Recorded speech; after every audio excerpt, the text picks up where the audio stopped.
Borodar Pab, good morning everybody. Croeso, welcome to our Health and Social Care Scrutiny Committee meeting this morning.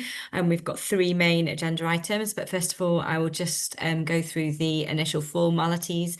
Have we got any apologies, please, Carrie Ann? Yes, Chair. We have apologies from committee members County Councillor Chloe Masefield and Carl Lewis, and Councillor Gareth E. Jones will be late to the meeting due to other council business. And we also have apologies from Officer Sharon Frowen. Thank you. Anyone got any declarations of interest in relation to the three main agenda items? Just flicking through in case I can't see any hands up. Okay, if anything comes to people's minds whilst we're talking things, we can take declarations of interest at any time. So please raise those if something does come to mind. Then the next one is disclosure of party whips. I don't think there's never previously been any. No, nothing. And then the next one is the minutes from the meeting on the 30th of July, which I have reviewed and others have reviewed. Has anyone got any queries on those, or are we happy to propose and second them? Josie. I'm happy to propose them, Chair. Diolch, Josie. Alwyn? Oh, you're on mute, Alwyn. I'm happy to second. Diolch yn fawr. Thank you. If we can have those approved then, please carry on.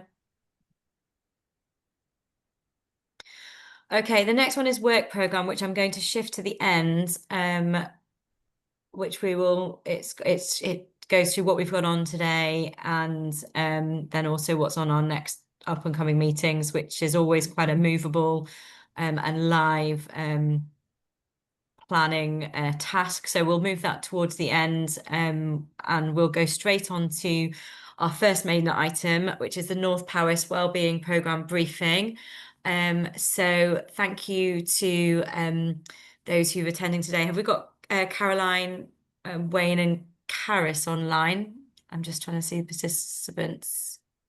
I've just lost who I can see online. I know I've definitely seen Caris and Wayne. And have we got Caroline as well? Caroline as well?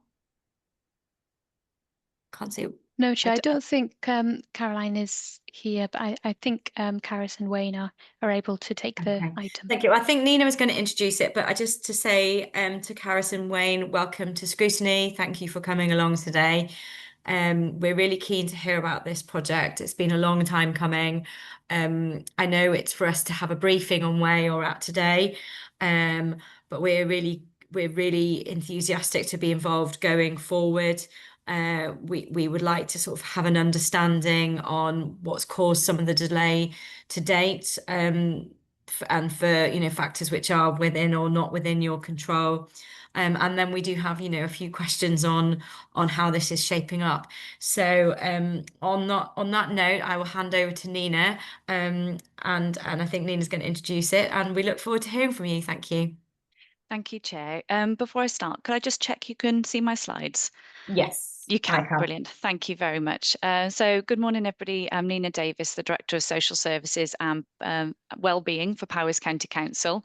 And for this item here today, really pleased to welcome two members of colleagues from Powys Teaching Health Board as well. And I'll ask them when they speak to introduce themselves and their job titles as well, Chair. Thank you.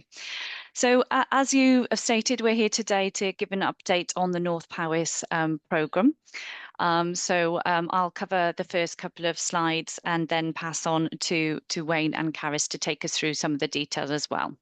So the North Powys programme. So the vision is just to remind everybody, because I appreciate it's been a little while since we've been to Scrutiny for an update. So the vision is to have a real focus on prevention and wellbeing and improving the population health for the North Powys area through very much a collaborative approach with partners. So it's obviously us in the council council in terms of education, in terms of housing, leisure, culture, but it's also health as well, obviously, and a third sector. So really looking at emotional, mental health and physical needs as well.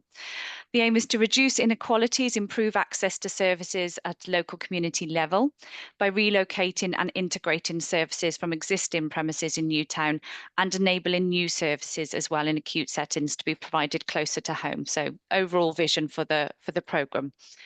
Looking at a new integrated model with primary care services working more closely with community services, pharmacy, education, housing, social care in the third sector to improve outcomes and provide greater support to general practice. It's about ensuring that our children and our young people get the best start in life. Throughout the programme as well, a real focus on reducing carbon emissions through new ways of working. Apologies, I've got a typo on this. It's about embracing and reducing carbon reducing or carbon neutral technologies and addressing compliance and backlog maintenance issues, making best use of the resources available across partners as well. So North Powys, why Newtown? So Newtown has been identified as a key location. In the north, it's an area of high deprivation. Newtown East ranks 31st out of the most deprived areas in Wales. It's got a highest population in Powys, localities of a high proportion of 75 plus age group, central locations serving north and northeast localities as well. The town centre location has good travel links. And the estate in Newtown, particularly for the health estate, is aged and not fit for the future. There's real strong synergies as well with the new school, Ysgol Calon and Derwen, which is currently in development alongside the hub. So offers really opportunities to strengthen early years provision. So I think I'm handing over now to Wayne. Thank you. Thanks, Yes. Nina. Thank you, Nina. So Wayne Tannehill, I'm the Associate Director of Capital Estates and Property with Powys Teaching Health Board. So I'll pick up from Nina's excellent introduction and talk a little bit about the phasing of the scheme. So the initial phase one is the element that we're particularly focusing on at the moment. It is the integrated hub. This sets out a number of elements, as you can see on screen, in terms of what we're looking to integrate into the hub. And this is very much in the prevention space. The next phase, phase two, relates more specifically to health services and the hospital. And whilst it's currently unfunded, a lot of the focus of what we're doing on the North Powys Collaborative Programme is looking at the benefits of the broader scope, including education, phase two and phase one on the site. But to be absolutely clear, we're focusing on phase one for this particular update. There are some further separate elements that are quite important to us as well. You will see, in addition to the school, we're looking to investigate the opportunities for supported living and student and key worker accommodation in the Newtown area. This particularly aligns to other existing buildings within the broader estate, because we're very conscious, whilst this is about consolidating services onto this particular campus site, what we don't want to do is to leave other unused buildings less beneficially used in the wider town. So we are talking to registered social landlords, RSLs, about these opportunities to develop the wider estate as well, and make sure that we are thinking holistically about Newtown rather than entirely just to focus on this particular campus site. I'll pick up the programme particularly that applies to this in some of the subsequent slides. So I don't think there's anything particularly else to highlight from this slide, if that's okay. On this slide, it talks a little bit about where we are with phase one, and particularly if you look at the funding element, we have secured quite a significant amount of funding to develop a business case. So we are working through that with support from professional colleagues, a series of consultants, and design team who are working with us on phase 1. So that is fully funded. And the target is that we submit a strategic outline case combined with an outline business case for the hub by December of this year. That is quite a challenging timeline in that there's an awful lot of work to go through in the collaborative space. And also it is relatively complex in the way that this scheme is intended to be funded, which is through the RPB IRCF. I'll go through that a little bit later, which is Regional Partnership Board, and there is a process of governance that runs through RPB, but clearly we need visibility with both health and local authority as well on this important scheme. So quite a bit of the time in preparing the case towards the latter part is around the good governance piece and making sure that we're visible. And this meeting today is a really important part of that governance process and updating colleagues on where we are with the scheme. The RPB funding has been ring-fenced for in the order of 30 million. And that is a really important part of the IRCF funding, which in total nationally is around about 70 million. So clearly this is a strategically important project within that national context in terms of IRCF. And so we're very conscious of that, and it is really important we work to the dictated timeline, because if there is any disruption to the timeline around this particular project, it is a keystone project. It could disrupt the wider Welsh Government programme. So we're very, very keen that we stick to timelines around this particular element of the programme. We've tried to set out some of the broader programme dates as well on this slide. So once we have submitted the OBC, and that goes through a scrutiny process with Welsh Government, which hopefully will lead to a positive approval, we then have to submit a full business case, and we're anticipating that will be submitted in Q2 26-27. And again, if that is signed off and we secure the funding, we're looking for a construction start in Q4 26-27 and an anticipated completion in Q2 28-29. What we are seeing now is this brings us into quite a close alignment with the intended programme for the school and education programme on site as well. So that's something we'll need to think a little bit about in terms of these two quite significant projects happening in quite a close aligned time span. You'll also see the diagram on screen as well is a little bit about some of the blend of services that we're looking to bring together in this particular project as well, which is hugely exciting, very innovative, and will have a lot of focus again at a national level in terms of how we're able to deliver this. Objectives are critically important. We've taken a lot of guidance from Welsh Government colleagues on this in terms of business cases, but these are important elements for us. So there's been considerable debate and discussion around the objectives, and some of the guidance we've been given by Welsh Government is sometimes they'll see business cases coming in with a couple of pages with lots and lots of objectives, but the advice we've been given is very much focus on up to half a dozen objectives and make sure that we're very clear, and there's a very clear thread through the process about how these are going to be delivered and the benefits associated with them. Welsh Government themselves, and I think Nina, you picked up this in your opening address, gave us one of the objectives that they considered was critically important, understanding where we were. And I think it's the general age and condition of the broader estate for both local authority and health in Powys, and about providing fit-for-purpose buildings for the future was a really important element and a key objective for us. I wouldn't intend to go through all of the objectives individually, but they are there on screen, and these are tried and tested with Welsh Government colleagues as well, and well debated within the collaborative arena as we put the design and business case together. What is integration? Welsh Government are clear what they don't want to see is just a co-location of services. We absolutely need to ensure that this integrated hub does what it says on the tin, and we can see clear integration between the services coming in. From the local authority perspective, there's the family centre and women's and children's and health. That's a clear element that links together.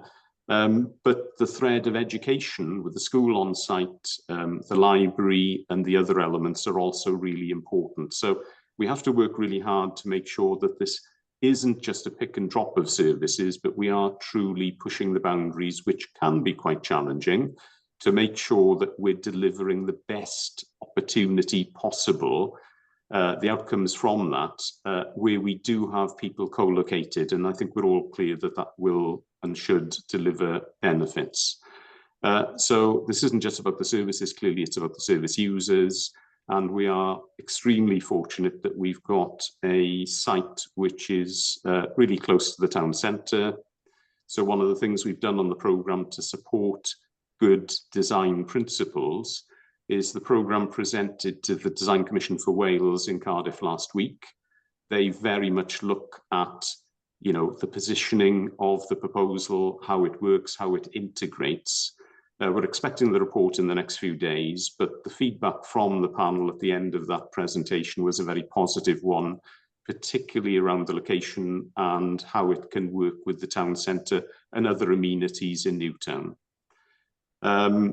So again, probably that's a very quick summary of this particular slide. Integrated hubs, so we're doing an awful lot of work with the Regional Partnership Board around integrated hubs, and this is more than just what's happening in Newtown. We are looking more broadly with Sustainable Powers and Better Together. There are significant changes happening across Powys, and it is really important to see how we can use integrated hubs to the benefit of the population, providing services closer to home. Again, Nina, as you said a little bit earlier.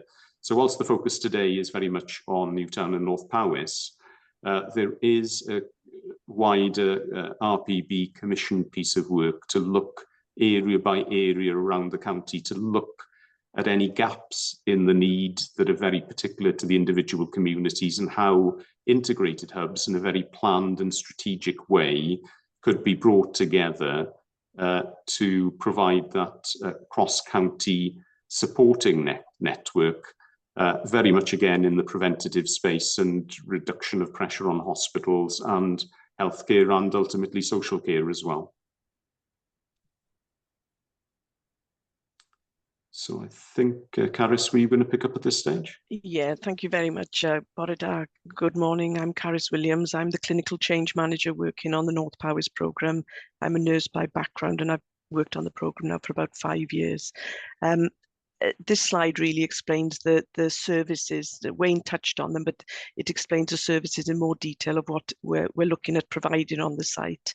And it's divided into, like, we've divided them into 4 service areas really. So the Community Resource Hub, that's going to be what we're calling the front door, that front facing location where the community know where to access services, and we're looking to create that one-stop shop approach where people can visit for advice, support, and can be signposted to the appropriate service. It will include the library, the public library, and we know that the library is more than just books, that it's a space where you can go for digital access, and what we're hoping that it's also already providing wellbeing activities, and by providing it within the hub, we're hoping to enhance that offer for the community and work alongside other partners for that wellbeing offer. It's also, this area is looking, it's got multi-purpose rooms that can be booked by third sector, local authority or health staff, and again to provide that wellbeing support, health promotion, and other activities that will help people with prevention and early help and support. It's got a public-facing cafe, and that the number of benefits that go with that will boost the footfall into the facility, but it also provide a hub for those with social isolation to help with people who are loneliness and that well-being offer as well. The other element of this is the education and training academy, the Health and Care Academy, and we're looking at supporting having a proper environment in the north of the county to support with training of staff. And there's already some good work going on in the partnership space around the Grow Your Own programme, where social work students can come to a proper environment within the facility. Aberystwyth University are also asking us to provide more training spaces for student placements in the county, in the north of the county especially. And Bangor University are now looking at starting the medical training. So they'll be looking at having medical student placements based in the GP practices in North Powys. So this is an environment that's fit for purpose in the north to support this training. It'll also support the corporate training for manual handling, and it'll be purpose built with the proper equipment. And we're also looking to work with the colleges and the schools around supporting with the skills we have on the apprenticeship courses that they're doing. So that's the Community Resource Hub. We've also got the Children and Family Centre, and this is where we're going to bring together clinical and social care children's services. We've also got some integration in that family centre, as Wayne mentioned, where the social care staff are working alongside the health visitors to provide that Flying Start programme, where it's looking at parenting skills and support for people in areas of specific disadvantaged areas like Newtown. So hopefully by locating them in this hub, it'll provide more opportunities to link with the library service, the wellbeing services and the multi-purpose rooms. We also know that there's an increase in neurodevelopmental disorders and complex needs of children, like ADHD and autism. And we know it's not just about the diagnosis, it's about the ongoing care and the impacts it has on the family. Sometimes parents have to give up work, and it's the financial impact of that. So we're hoping this hub will support the other impacts that can affect this these conditions. There's the CAMS area as well, which is the Child and Mental Health Services. That will be provided from this space, and it'll be in an appropriate environment that is child-friendly and free from stigma in this modern building. We're also looking for strong links with the school on the site, and by locating and integrating these services, that should help with the school on the site and the other schools in the area to enhance that early years provision. We've got, excuse me, we've got the mental health services.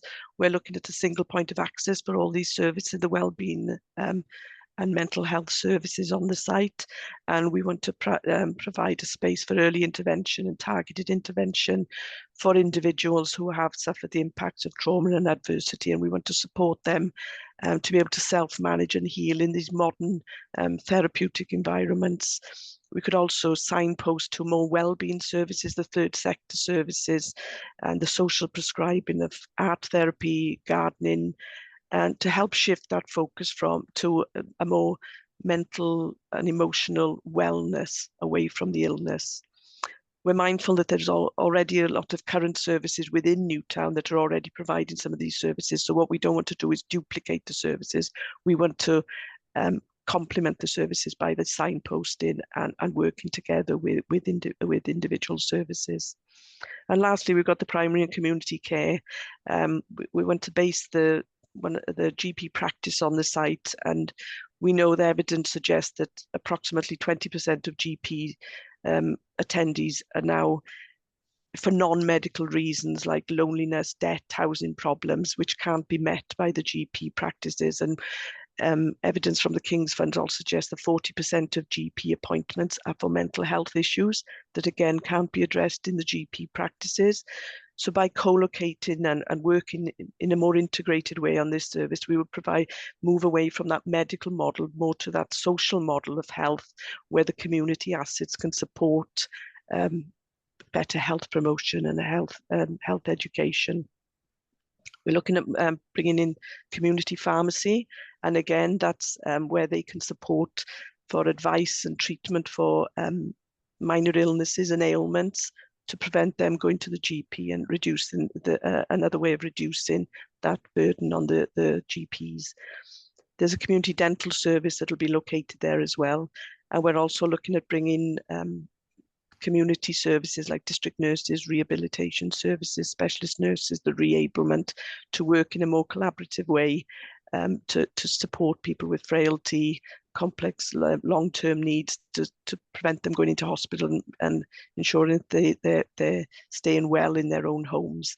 There's also work we need to look at to bring together the physical and mental health for people suffering from dementia, where at the moment the care is very much not joined up enough. So we've got some work to do there, and bringing these services together will help that support.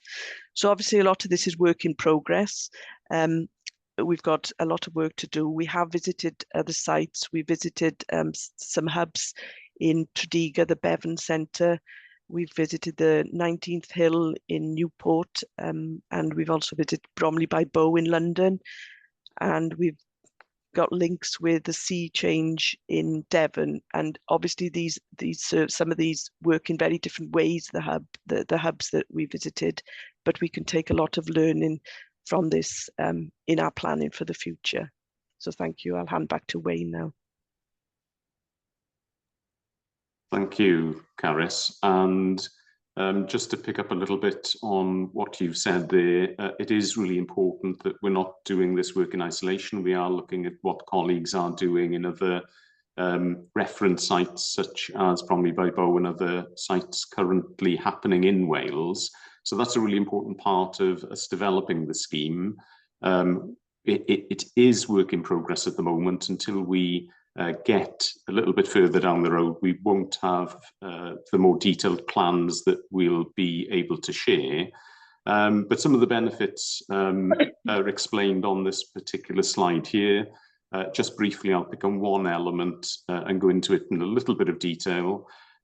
So if we look at the infrastructure in the built estate, when we're talking about a fit-for-purpose estate, what we're talking about is functional suitability, reduction in backlog maintenance, and improved infrastructure to support the digital programme, the really important digital element. A compliant estate will significantly reduce compliance risks and resultant risk of service closure due to poor quality environment, which is something we do currently experience.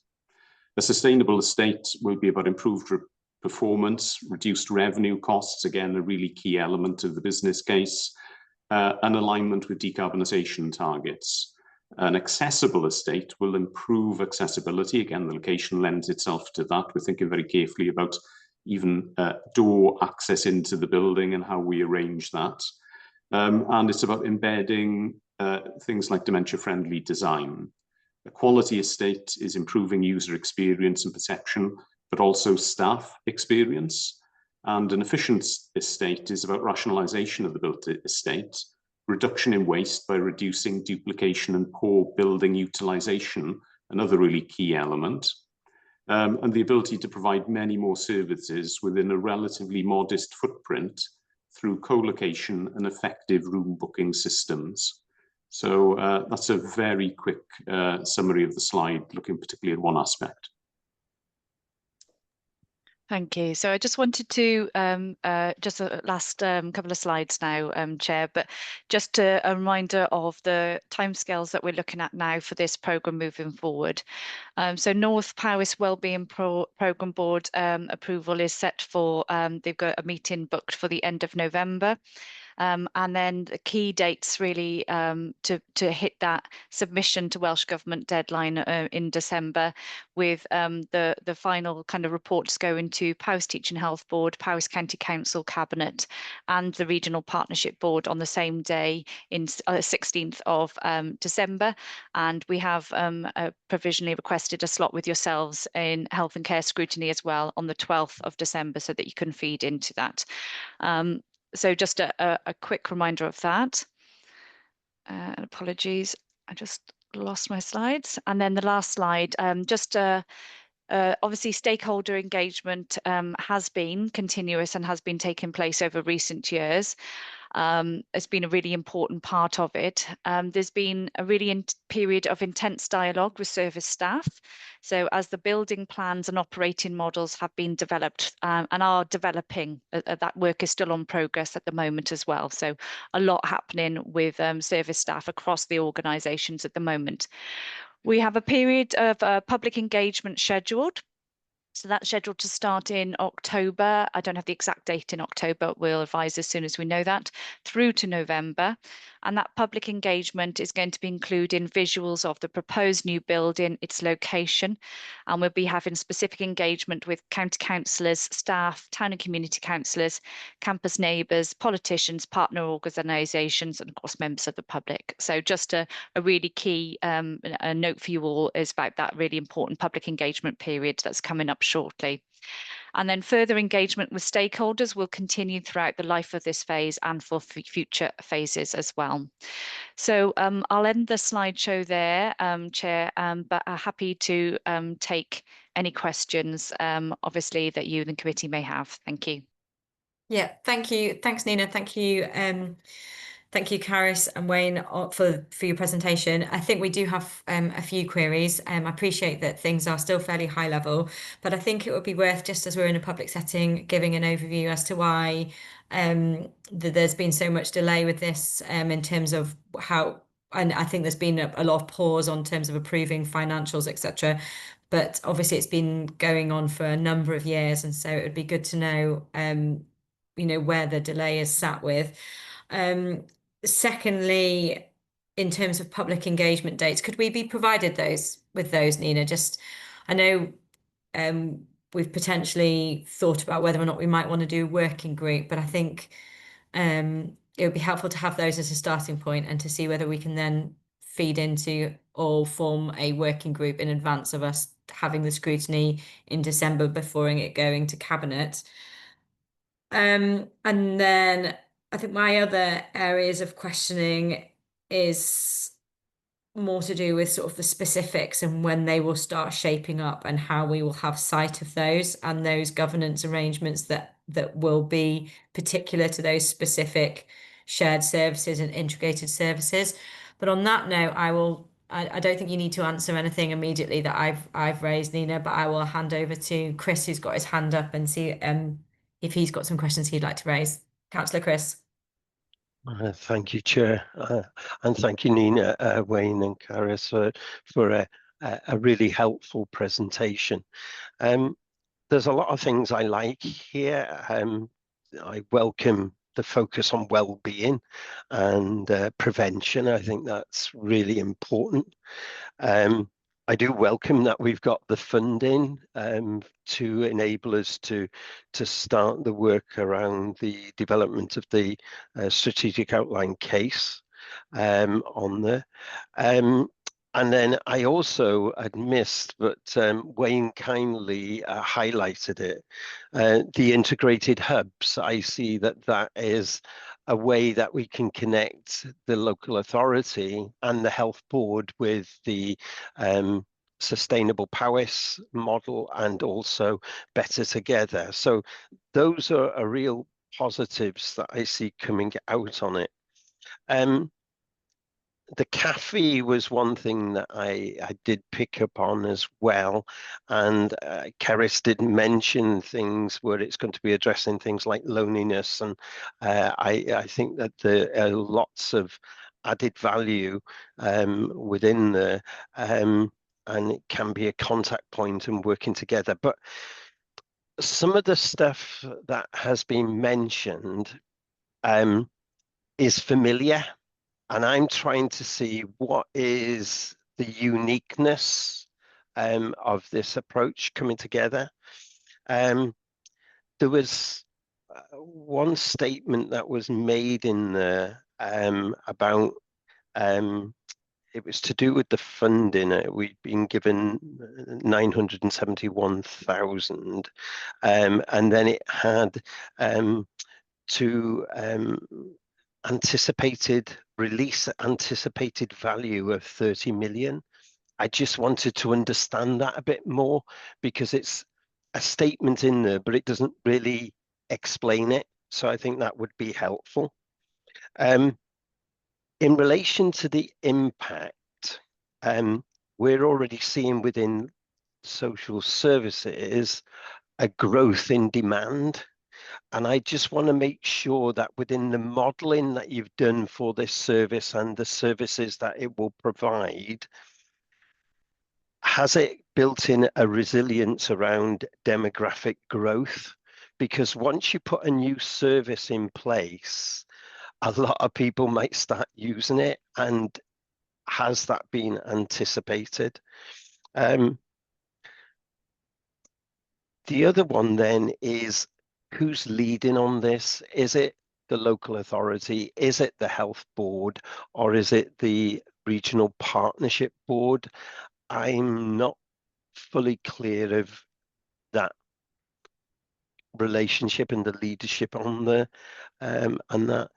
But there's a lot to celebrate here. So thank you for the presentation. I'll stop there, Chair, because I think I've asked enough. Thanks, Chris. Who wants to pick up on those? Chair, I'm happy to make a start, and then perhaps if I could just give Caris and Wayne a heads up that I'll probably come to them for a couple of them.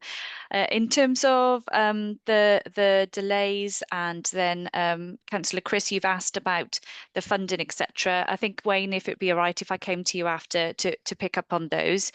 In terms of the impact and the specific, I think, Caris, probably if that would be okay if I hand over you to yourself. Chair, if I pick up on the public engagement dates, yes, absolutely. We'll get those to you as soon as we can. I know there's been emails happening in the last 24 hours looking to finalise those dates. So as soon as we have those, I'm happy to provide those. You mentioned the possibility of a working group that perhaps from the Scrutiny that would work with the North Powys team over these next couple of months. So, you know, as we're working through the public engagement, looking at the results of that engagement, etc., and doing those final plans, I would really welcome that, and I would welcome the opportunity to work with a working group and keep closely aligned. So thank you for that, and we'd be well pleased to take up on that offer. So would it be all right, Chair, if I handed over to Wayne perhaps to pick up on a couple of those points as well? Yeah. Wayne? Yeah, thank you, Chair. Thanks, Nina, and thanks for the questions. To pick up on the delay, I think probably we would all appreciate in the length of time that this program's been running, we did encounter COVID, which caused some, it was a pause really in the program for quite a period of time where clearly everybody was very focused on many other things.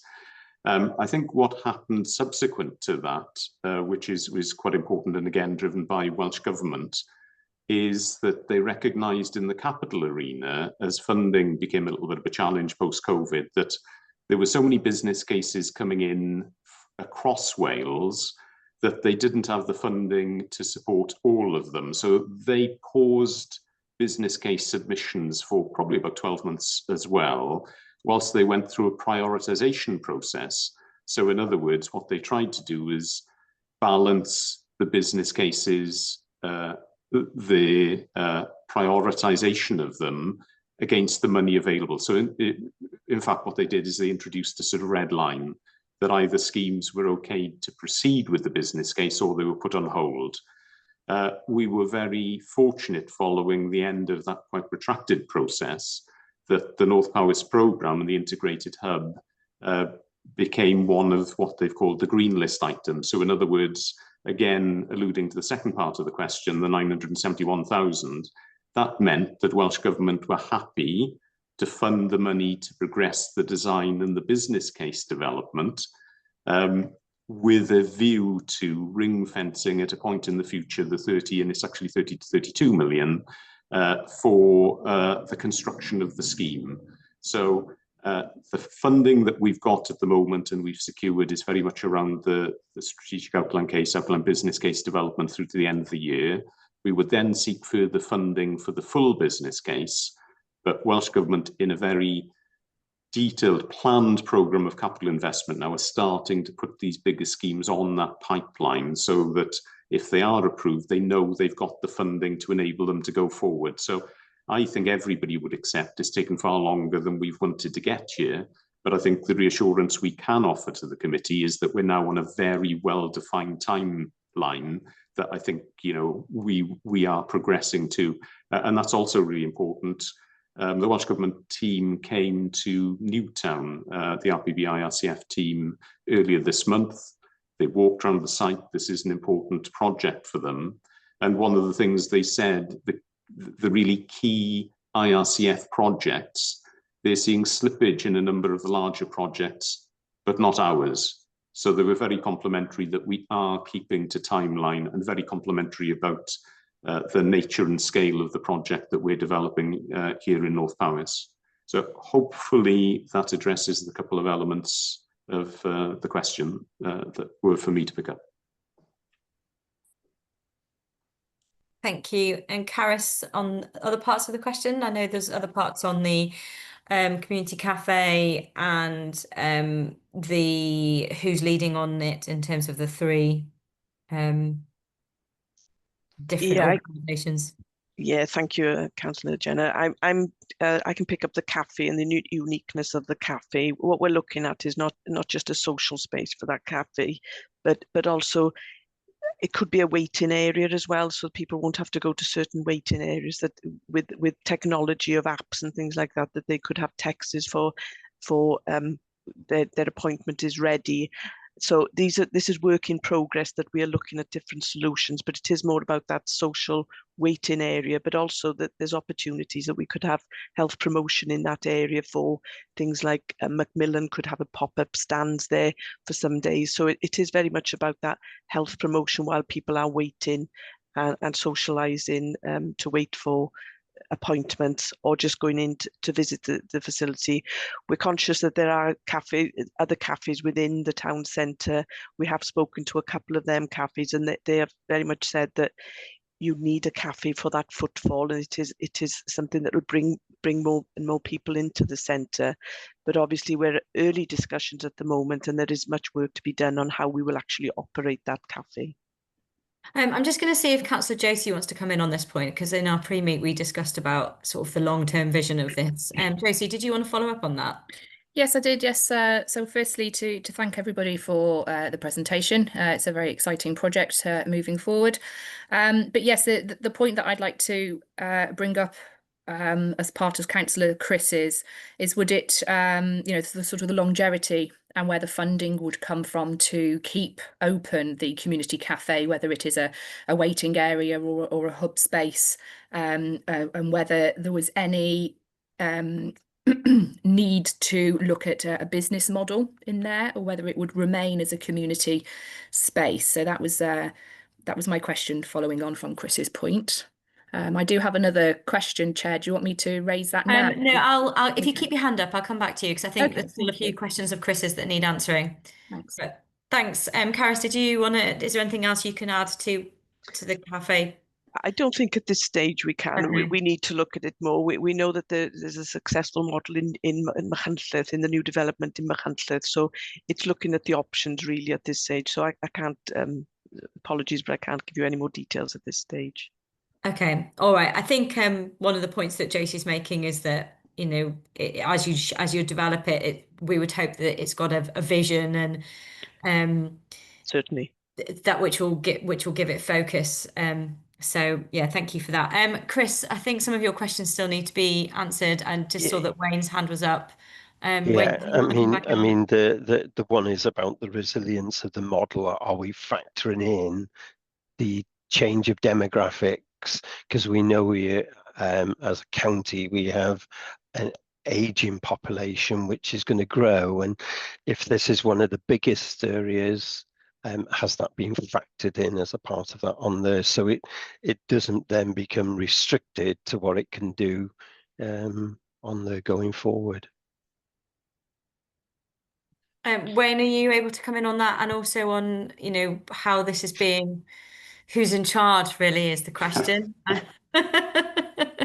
a good question. Yeah, I'll pick that one up. Just to pick up as well a little bit on the answer that Caris has put forward on the cafe.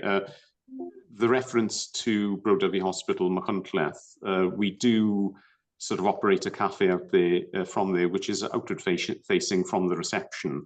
And all of the good things that we're talking about in this hub in terms of taking the learning, we've recognised it becomes a waiting area to avoid duplication of space as well as a cafe. But also, Welsh Government came there, the IRCF team. They happened to come up on a Friday, and the cafe was absolutely jam-packed. In fact, we had trouble getting the Welsh Government team served because we had walking groups leaving from there with well-being, etc. So, whilst we look outside Powys for good examples, we've got some fantastic examples of good practice within Powys. And one of the other things that we recognised from the cafe model was that it was a revenue generator. And that is really important as well in making sure the revenue position post-construction is a robust one. And Carys alluded to, we are working with PAVO and third sector because there are models where third sector come in to run the cafe as well. So that, that reduces the engagement cost for staff and is a truly integrated model to take forward. We're also very, very sensitive to the impact on cafes within the community. And as Carys said, I think that discussion has been had to make sure that this doesn't detrimentally affect businesses within the town. Going on to who is the owner of the programme, I think more broadly, it's the joint approach with the council and health. But I think due to the funding, this particular element is funded through the RPB IRCF. So I would say that primarily it's taken through that governance route, clearly with the visibility that we have today and other links to visibility. But the reason that that's happening is that we have a strategic capital plan that's developed and endorsed by RPB. And a normal business case of this scale would have a programme business case that would particularly link into what we're doing here. But the strategic capital plan that's signed off by RPB and endorsed by Welsh Government forms the PBC for this particular case, meaning we can jump straight into a strategic outline case. So the mechanics of the funding dictate that RPB is probably the primary vehicle we're using for delivering this scheme. But Nina, again, might want to add to that potentially. Yeah, Chair. Obviously, you'll recall that when I shared one of the slides earlier that, Wayne's helpfully set out there the kind of the role of the RPB and the funding and where that's coming from, etc. But absolutely, the Powys Teaching and Health Board and Powys County Council are key decision makers here, hence the approval required from both of those bodies before it can proceed. So, and those dates are all in the diary scheduled for December. Thank you. Okay, thank you. Councillor Little.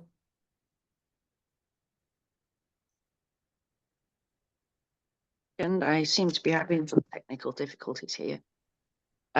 So as usual, I have a long list of questions. However, because of timekeeping, I'm going to try and limit myself to 3. For context, I have Councillor Little, I'm just sorry, just to interrupt you. I'm quite conscious of time as well. So I've just started typing some of my questions in the chat box. So if once you've finished your, try and keep them as succinct as possible. But if you want to make a note of everything else, we can always add them and leave them into the chat. Yeah. Yeah, I'm happy to put them into the chat. It's probably easier for everyone to see. But if you want to just give an overview of what the themes are, that would be great. And anything they can answer quickly would be helpful. So my questions are primarily around mental health, trauma, and the services that are going to be integrated into the hubs here. For context, I'm a former long-term service user in mental health services across Powys, and I was also an expert by experience for psychology services, working with Traumatic Stress Wales on the Welsh Trauma Framework. Now that's previously ended, but it has brought me a lot of insight, and I have some questions around this. How will trauma trauma-informed practices, will they be set out as in the Welsh Trauma Framework? Will they also be embedded across all of the hub services, not just within the mental health section? I have concerns that what I've seen in the report looks fantastic, but there's the risk of mental health services being siloed within the hub itself. So I'm very interested to know if we'll be able to embed those practices, trauma-informed practices, the Welsh Trauma Framework, into the other services that we're going to be having. This is primarily because service users with mental health or trauma histories will access other areas of our services. They will access other areas of these hubs. And some of these might be cross-cutting. If only the mental health services work on a trauma-informed approach and other services are working purely on person-centered approach, we're going to have conflicts in service there. And this has a risk of re-traumatizing those service users and then them disengaging from all services entirely. So I am interested to know how we're going to be integrating trauma-informed practice and policies into this hub network, not just for mental health practice and services, so that we don't have that siloed effect. And in line with that, I'm interested what specific training and support frontline staff, clinical and non-clinical, will receive to ensure that consistent trauma-aware and mental health sensitive approaches are used in day-to-day interactions across the hub, such as within the cafe, within the teaching and the education side for children, wherever it may be. And how will those cross-service referrals and information handling be handled in practice to prevent those service users from having to repeatedly retell their story to different areas within those hubs, which is a known barrier for people with mental health difficulties, with neurodivergencies, with disabilities, and with trauma, for engaging and trying to get the services that they need to help them. Having to repeatedly explain distressing personal histories is extremely harmful and a very common complaint that we hear from all service users, not just within mental health.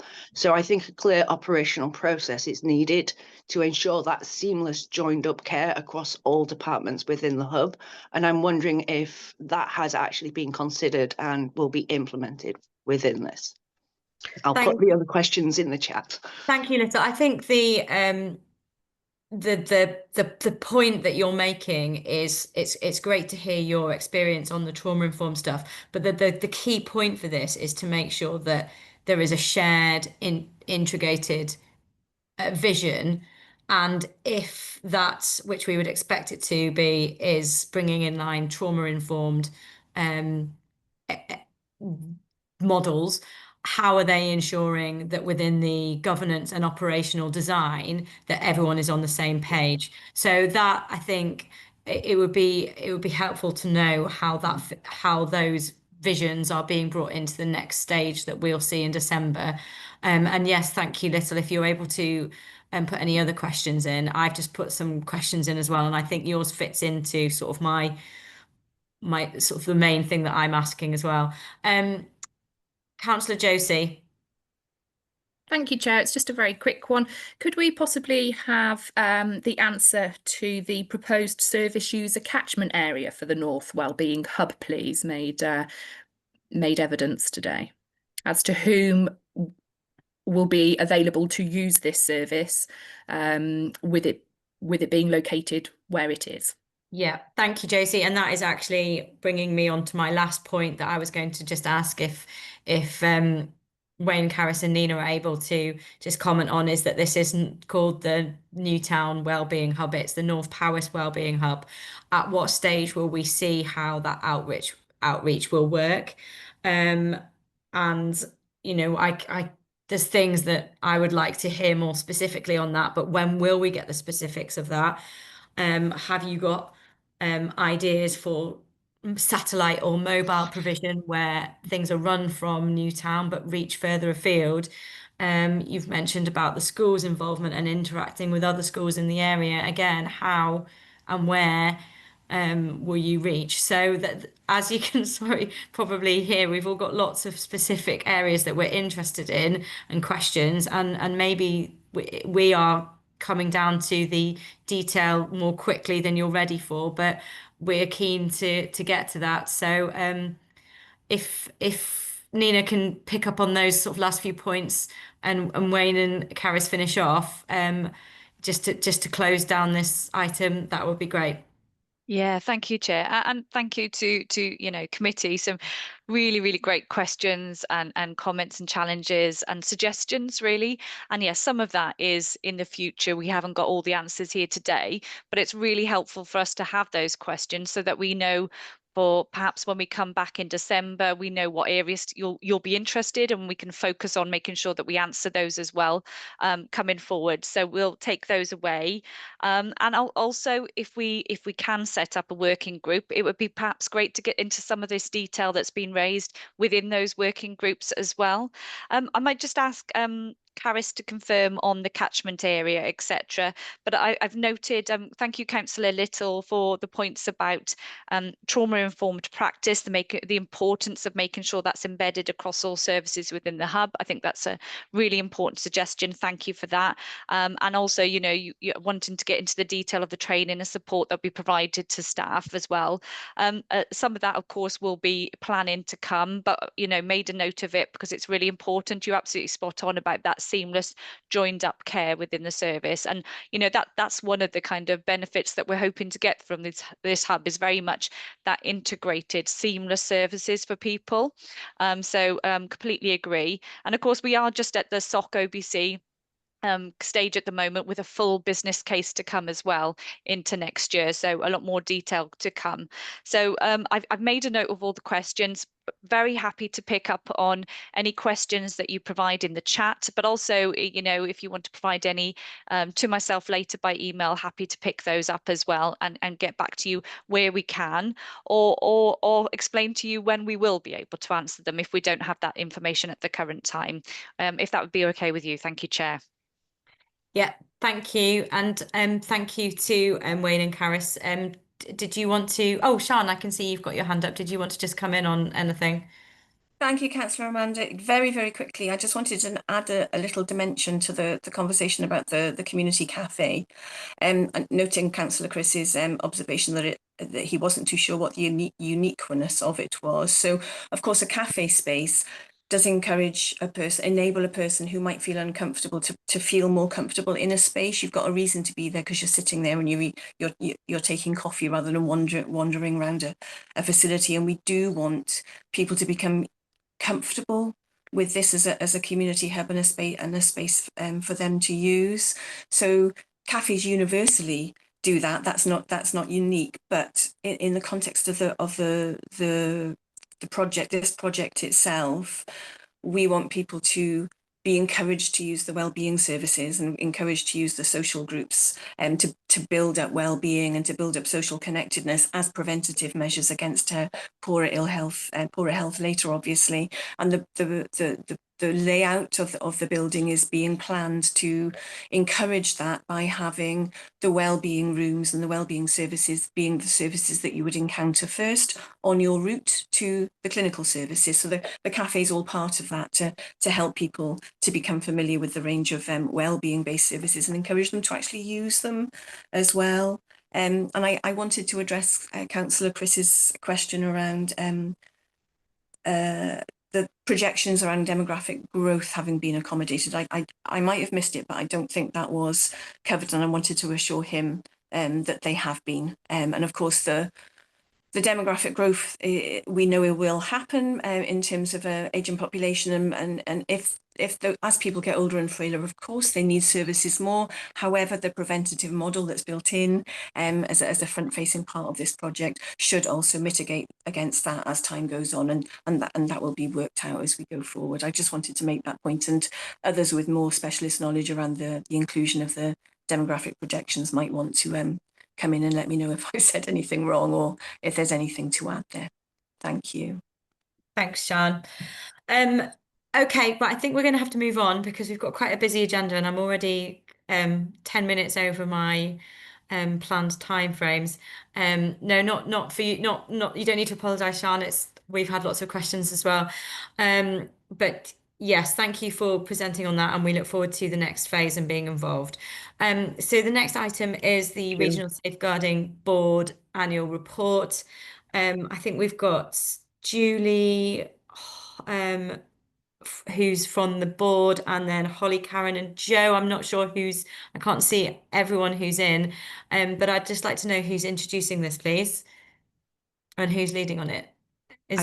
I believe it's myself. Oh, Good okay. morning. Thanks. I'm Thanks, Julie. I don't know how you intend to do this, but we are fairly short of time, Yeah. and this is an item that we've asked for in terms of our own understanding as to how the board fits in. So I don't really want to go through the report in any detail at all. Okay. I think what we could do with is an overview on what the board is, what it does, and it's very, from my gauging of from reading the report, it seems that it works on a very operational level, which is not what Scrutiny is involved with. We are here to look at the strategic approach of the council, from both a policy transformation and budgetary approach, but also where we become aware of themes and trends that are being picked up by either a board such as yourselves or external organisations. We're keen to hear from them in terms of is there anything we can do a deep dive on? So hopefully that gives you an overview on why we're interested in this, but I think it would be helpful from us to hear from you initially as to provide us with some of the background. Thank you. Yeah, of course. Yes, I'll keep it as brief as I can, and please feel free to ask me any questions. My name's Julie Brecken. I'm the Regional Strategic Safeguarding Manager for the Mid and West Wales region, and I have responsibility for the Safeguarding Board as part of my responsibility. So this is our annual report, and it covers the period from the 1st of April 2024 to the 31st of March 2025. I think our work and achievements are there clearly in the report. But I can certainly give you an overview of the structure of the board, if that would be helpful, as you've requested. So it's a statutory requirement. We're one of 6 boards, regional safeguarding boards in Wales, and it's a statutory requirement as part of the Social Services and Wellbeing Act that an annual report is produced by each regional safeguarding board every year, and that annual report stems from our annual plans, which are produced on the 31st of March the previous year. So in terms of the structure, it's very much a multi-agency strategic partnership in Mid and West Wales, and I have to say I'm really delighted and proud to say that it's a very strong strategic partnership in this region, of which Powys Local Authority plays a very full and active part in that. The executive board consists of senior representatives at a senior strategic level, and that is director and head of service from the 4 local authorities in our region, which are Powys, Ceredigion, Pembrokeshire and Ceredigion. The 2 health boards in our region, which are Powys Teaching Health Board and Hywel Dda, Dyfed-Powys Police, the National Probation Service and Public Health Wales are required to be members of all the safeguarding boards in Wales. So that's the level, and we have an executive board that strategically, I would say, oversees multi-agency safeguarding practice across the region and strategic planning. So it has an overview really of all those agencies and their responsibilities in respect of their safeguarding practice, and the executive board provides strategic oversight of the work that's been undertaken, and also gives strategic direction. And then there's a number of offshoots then that are attached to the strategic board. Each local authority has a local operational group, and Powys has its own, and that is a local multi-agency strategic partnership that takes place on a quarterly basis. And its membership consists of the same, more or less the same, of the executive board, but they very much look at local safeguarding practice within a multi-agency context. And then we have a regional training group that looks at, again, multi-agency safeguarding training across the partnership. Holly Gordon, who is your senior service manager in Powys, chairs that group. It's a really effective group, lots of work going on in respect of training, and we have a regional policy group as well. And in addition to that, we also have what we call a case review subgroup, which oversees and commissions any practice reviews that are undertaken in respect of cases where there's been what we call a significant incident, and that could include a death or someone who's suffered serious harm, and where it's considered we can learn lessons and improve practice. So that's kind of the overview of the board and what it is. As you can see, we've got lots of work streams and lots of work going on, which are reflected in the report. So I'm not sure if that gives you what you wanted, Councillor Jenner, but I'm more than happy to take any questions if anybody has any. Yeah, thank you, Julie. I think it does in terms of how it all fits together, but I think for the various work streams, it's how do you decide upon those work streams, and how what if you start to identify within you mentioned like if there was a death there would be an analysis done. How do you identify if you come across something that you think needs more whole scale change or lessons learned, or how is that a role that you play? Yeah, I mean, all those forums that I mentioned have structures in place which enable. So, for example, for a practice review, the local operational group has a key role in identifying cases that may be appropriate. They're considered, they're discussed, and then they would be presented then to the. We've got a regional case review subgroup that considers the case against a defined legal criteria, and that's considered and recommendations are made, and that goes to the executive board chair, who makes a final decision on that.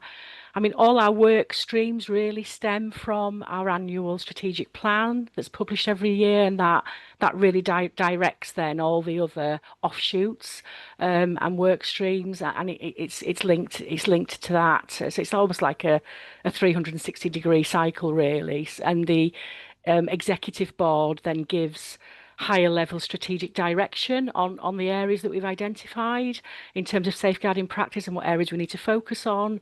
That's how it's a very sort of brief overview of how it works.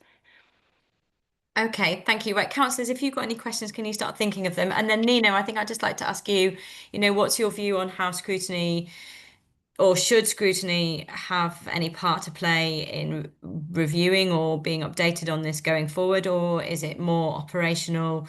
And all of the areas which we look at are picked up through other means anyway.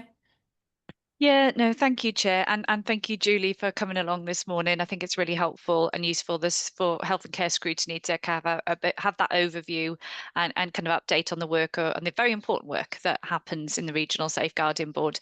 In terms of scrutiny's role, Chair, I think it's to perhaps pick up any emerging themes, etc., that you might want to perhaps look at in more detail in terms of POWIS. But we also have the mechanism that we have the regular updates come through the POWIS Corporate Safeguarding Board, which I know that yourself and the vice chair, of the committee are a member of too. So we've got a couple of mechanisms for perhaps where you can hear and listen to and consider the themes, and to see then whether it's something that you as a scrutiny might be interested in moving forward. But not, as you said, a lot of this is very operational, cases, etc. But scrutiny wouldn't have a role there, but perhaps in terms of emerging themes. How would we pick up emerging themes then, Julie and Nina? If there was areas where you thought, training on this is identified and you were developing training across the board, or how would we play a part in reviewing that? Yeah, well, the Corporate Safeguarding Board, we look at regular reports and updates from the Regional Safeguarding Board. So I think that would be a key one, Councillor Amanda, for yourself and Councillor Gareth. Okay. But in conversation, perhaps with me as well, obviously, and the heads of service, and perhaps maybe having sight of the annual plan. You Yeah, know, okay. Julie made reference to that. Maybe that would be the useful kind of mechanism for you to have a look through and then pick up if there's any items you want to focus on.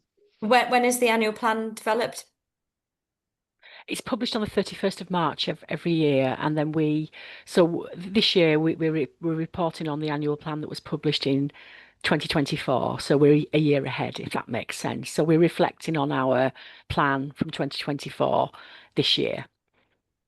Okay, okay. Well, it would be good if we could have sight of that then next year, and then we'll go from there then. If there's anything that we think we could do a deep dive on or invite you back to scrutiny for your view on. But yeah, no, thank you for explaining to us how it all fits together. It's always useful for us to know how the wider region works. But I will just ask, I think Chris has got his hand up. Chris, have you got a question?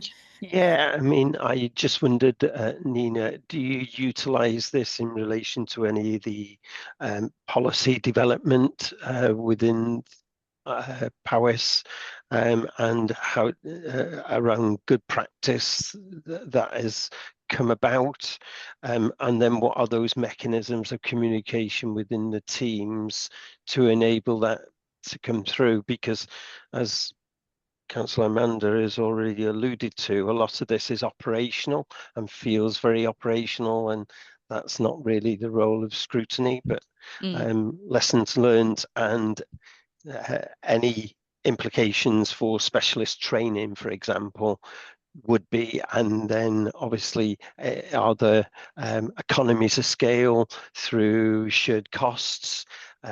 Are there any liabilities to the council as being a part of this group as a part of it, or is it just a collaborative space for you to work in? Yeah, thank you, Councillor Chris. It's a really important regional space, and as Julie said, you know, Powys County Council, we play a very active a role in it, and we've led certain areas across the whole region as well. So yeah, the learning and all of that is really, really important. Julie referenced the Powys Local Operational Group, PLOG. And that's where what you're just talking about takes place, Councillor Chris. So that learning, that sharing, that reflection, sharing of good work, etc. But there's yeah. So yes to what you said, really, really important. And you know, if there's something you want to get into more detail in the future, we can certainly bring along the leads for children's and for adult social care to talk you through how that works in a Powys region as well. Thank you. Thank you, Nina. And thank you, Chris, for that question. And thank you very much, Julie, for coming and presenting today. We will move on to the next item, which is the diagnostic report for adult social services. But just before we go on to that, Councillor Little has put some really brilliant questions in the chat. And I don't want to lose them. I know I've put some further up, which are all to do with the North Powys Wellbeing Hub. Carrie-Anne, is it possible to get them all copied in a document to be provided to Nina, Caris and Wayne, so that we can keep track of those questions, and if they're going to be answered going forward or at a later stage, you know, we don't lose those questions? Yes, Chair. I've made a note of them. The only thing is for you to be aware is that I can't minute something that isn't said, so I can't That's minute okay. these I questions, think but I've if got we them. minute the fact that we've asked some specific questions on the design, Mm-hmm. in the chat, and that we are happy to sort of publish those in the next round when this comes back in December. Okay, I'll note that, Chair. Thank you. I'll leave now. Thank you. Thank you for your time. Thank you. Thanks very much. Okay, right. Do people just want a couple minutes comfort break? I'm just conscious we've been going for an hour and 15 minutes. Do people want to crack on? Do you want to just raise your hand if you could do with a quick comfort break, or if you're okay to crack on? Could we have a comfort break, please, Chair? No problem. It's 13 minutes past 11. If we can just be ready to crack on for 20 past, that would be great. Thank you. And if everyone could turn their audio and video off, thank you. Thank you.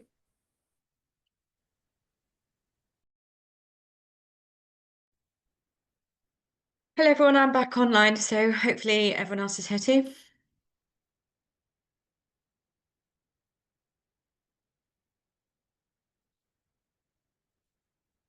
think everyone is coming on. So for this last main agenda item, we've got the adult social care diagnostic briefing. Nina and Sian, do you want to just explain when you introduced this, what led you to having this take place? And obviously, I know you've got a presentation as well, which we've all read through. So I don't want to spend time going through every sort of minute detail in that presentation. But if we could have the high level findings of it, and then also the what next elements of it, that would be great. We are, as you know, always keen to hear the so what side of this. Yes, you've identified something. Key questions from us will be, did that tell you anything new? What did it provide you with? Was it value for money in terms of, yes, you needed to have that information, and so if so, what next? How do you bring that all to fruition and make gains both for outcomes and budgetary? So on that note, I will hand over to Sian or to Nina as to whoever's leading on this one, please. Chair, I'm happy if Councillor Sian would like to say a few words, and then I'm happy to take you through the presentation very briefly, as you said. Thank you. Thank you both. So I'm casting my mind back now to the November when we brought this together, and one of the key things for me was that we had such a huge amount of knowledge within adult social care of the pressures that we were under and the pressures that we were projecting to be under. Obviously, all of this happening within the context of the increasingly constrained public sector funding and the availability of money to do all of the things that we wanted to do. We had a huge range of expertise across the workforce, and we were embedding strength-based practice, following on and in line with the Social Services and Wellbeing Wales Act 2014 and where that was taking us. But there was so much energy and effort consumed by firefighting and dealing with pressure and reacting to pressure that it was really difficult to find focused set aside time to focus on transformation, the vision for the future, the vision for the transformation of services to meet the new climate and meet the new challenges that we knew we were going to be facing, and the ongoing challenges of the present, and to be visionary and innovative, and to really be able to continue that and embed it in what we were doing. So for me, the bringing the onboarding of the strategic development partner, was about exploring how we make happen what we already knew we needed to make happen. It was about drilling down into how to find the capacity within our teams and within our structures to make happen what we knew wanted to happen, and also to have a look at our transformation programme, to have a look at our current vision for the future, and to bring in an expert external lens, I suppose, to examine that, to look at how robust it was, to look at whether their set of eyes agreed with what we wanted to do, and whether they had an additional dimension and value to add to it. That's my perspective on it anyway. I'll hand over to Nina now. Thanks, Sian. Thank you, Chair, and thank you, Councillor Sian. So I will just share my screen. Thank you.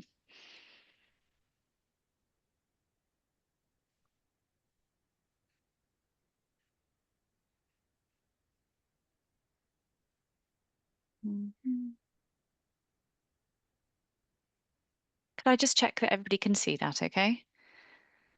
Yeah. Perfect, thank you. So very briefly, I'll take you through the diagnostic summary, what has happened during phase 2, mobilising change, and then looking forward as well to delivering the change, and obviously get to the question so you've got time. I've also supported here this afternoon by a couple of colleagues. So I've got Rachel Evans as well, from a senior manager from the commissioning team in adults, and also I've got Jackie Pugh from finance here as well. So the programme of work that we've been undertaking has followed the following phases, and you can see the timelines below. So the diagnostic was January to April, really focused, intense at the beginning of the year. May to July, we've been mobilising the change, looking to move into then delivering the change from autumn, winter this year, and then obviously most important, sustaining the change moving forward as well. So I'm going to share the key findings from the diagnostic, the scope and progress with the mobilising the change, and also a look forward. So the phased approach to the work, and as you said, Chair, I won't go into reading out every single thing on these slides. I know you've had them in advance, but the mobilising the change, which has been that second phase, is about agreeing the scope, making sure the programme, we've got those target KPIs, governance and contract, etc. in place, detailed design. So those work streams have really worked up detailed kind of plans, work stream plans. What are the improvement initiatives to deliver on the improved outcomes and savings that have been identified, but also starting to look at those solutions as well. And further investigation to inform the design. So additional data gathering, alignment with existing initiatives, etc., making sure we've got no duplication. So looking forward, the delivering the change, it's about iterative implementation. So every improvement work stream has got operational KPIs linked to the financial benefits identified, which can be tracked. We're going to be looking at known solutions to address the areas identified, but we're also going to be looking at trials and pilots where perhaps in some areas trying something new, new and innovative, etc. And we might trial in a localized area or team basis before a further wide out rollout across the county. And engagement and comms was going to be really important looking forward, moving in terms of delivering any change. And sustaining improvement as well. You know, all of this is our transformation program.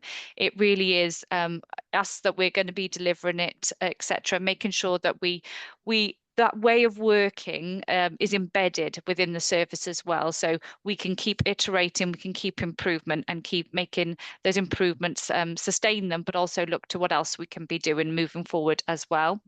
So making sure we've got a really good knowledge transfer to staff and increasing capability and capacity within the team as well to embed. So as a summary on the diagnostic, several opportunities were delivered to were identified to deliver better outcomes for people. And that's really been the focus. It's how do we deliver better outcomes for people in Powys? And we do that by being more effective, efficient, and person-centered services as well. So some of the key findings included, you know, we noted the significant increase in spend in adult social care over previous years. We noted that 215 people identified do not currently receive home-based enablement, but had the potential to do so. We also undertook a staff survey, as you may recall, and it was really pleasing to see that 80% of the staff understood how their work aligns to Powys County Council's vision. So it was really demonstrating that our staff were aware of what their role, how that fits within wider kind of the council and transformation, and a really good basis for making change. We noted that 2 in 5 older people currently being supported in a bedded setting long term could have been supported at home. So this is identified by practitioners through case reviews. And 1 in 2 working age adults currently receiving formal care could be supported to live more independently in the future with the right services and with the right support as well. And overall, £10.68 million worth of annualised benefit was identified, and that would improve the outcomes of more than 800 residents in Powys. So that's split between 6.2 million of cost avoidance and 4.5 million of cost reduction as well. So the areas of opportunity identified, you call proactive prevention, so targeting early intervention towards residents, and falls came through as a really big area of focus within this proactive prevention. Falls was the single biggest reason why we have people coming into adult social care in the first place, so really targeted intervention, and it's been proven to be successful elsewhere as well. Effective enablement, so getting more people through enablement. So really, you may be aware we've got a new model of enablement that's been introduced from Q1 of the current year. So making sure that we really get as many people through that process as possible to help them maximise their independence. The third area was decision making. So focusing on maximising independence of residents, multidisciplinary decisions. So we're making sure that we're really looking at people and supporting them appropriately and not over delivering as well.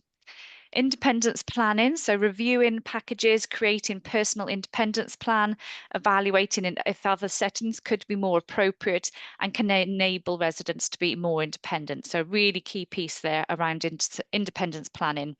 And then enabler with all of this work is strategic commissioning. So making sure we help shape the market to ensure there is sufficient availability of the provision and community services to support residents to live in more independent settings. So at the end of phase 1, so the diagnostic stage, we've got those 5 key areas there, and below are some of the suggested early areas of consideration within those. So I won't go into this detail. You've had the information in advance. So we held visioning workshops, and we've come up with this draft model. So the core principles of this draft model is self-determination, person-centered planning, and maximising well-being. And you can see then how you've got the operational pillars below those of the proactive prevention, the intermediate care, promotion and challenge, progress and planning, decision-making reviews, etc. So on the enablers in terms of strategic alignment, partnership, really important as well. A lot of this, is best done together with partners. It's not just for us as a Powys County Council, but we're working with partners as well. We're right to do so and appropriate to do so. So that's been really important as well. So phase 2, mobilising the change. The objectives of the second phase was idea generation with residents, staff and partners. So using those diagnostic findings, looking at known solution, looking at new ideas, adaptations of ideas that have been seen elsewhere, and pulling those together into a suite of solutions that Powys we'd like to test against those opportunity areas. And then developing really detailed work stream level plans, clear ownership, timelines and resources required to deliver on those plans. And all of those feed into the overall programme plan, looking at those interdependencies as well with existing work and prioritising engagement and co-production as well. Measuring success, what was really key as part of this phase as well is how do we know if we're being successful or not? So setting up those operational key performance indicators for each work stream, understand where that data is going to come from to make sure that we build measures that everybody can trust. And obviously, as well as the operational, the financial KPIs as well are really key to that, to see whether we're delivering, as well as the positive outcomes for people, whether it's delivering in terms of the finances as well. And making sure we've got the right team ready, onboarded, ready to lead the design, implementation and sustainability of these service improvements moving forward. So we held workshops with members of staff. So for each of the work streams, we held firstly an Inspire workshop. So that was about building excitement, getting people on board. Everybody in adult social care had the chance to attend. Everybody had an invite. So making sure they were excited by the opportunities and just generating as many ideas as possible. The second set of workshops then were about adapting, so taking those ideas that have been generated and then what would work here in Powys? What do we need to have in place to make these ideas work in Powys? And then how do ideas map to existing programmes and good practice as well? So that was the second theme of all the workshops, adapt. And then we had the workshop number 3 for each work stream area. So taking those ideas for change, prioritising them and sequencing them into work plans as well. So really testing solutions and setting up improvement cycles as well, feeding in what we got from the lived experience conversations that had taken place as well. So that was really important, making sure that was being fed in. So we had lots of different comments from staff. We agree on what the challenges we're facing, excited to make a real impact, starting to imagine how this might look in Powys and which problems and solutions to prioritise. And I can see how we're going to make an impact and believe we have the right process to do so. So just an example of some of the comments from members of staff who took place and took part in those workshops. So making sure that system visibility, commissioning and communication are obviously really important. And as I said, understanding that lived experience of residents across Powys.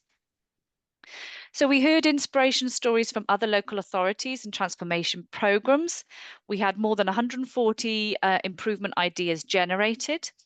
The Inspire ideas were then grouped into solution themes. We had more than 50 practitioners then created 16 Powys-specific solutions. The solutions and other attendees' feedback were then summarised. We had dedicated working groups come together to review those alongside resident and staff voices to begin shaping those workstream plans with those clear timelines, clear activities, clear objectives and KPIs.